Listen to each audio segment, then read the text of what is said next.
আহকচোন আজি মাছ আৰু জাতিলাও সৈতে আঞ্জাৰ এখন খাওঁ।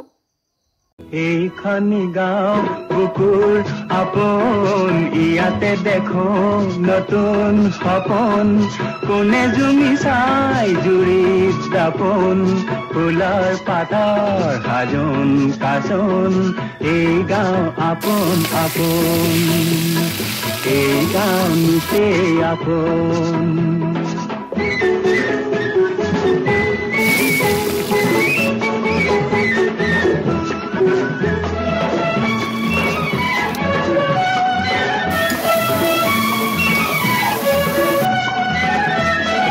আগলি বাহাত বগলি নাচিছে, আগলি বাহাত বগলি নাচিছে, আল ফুলে কৈ কহুৱা হালিছে, মুখে মুখে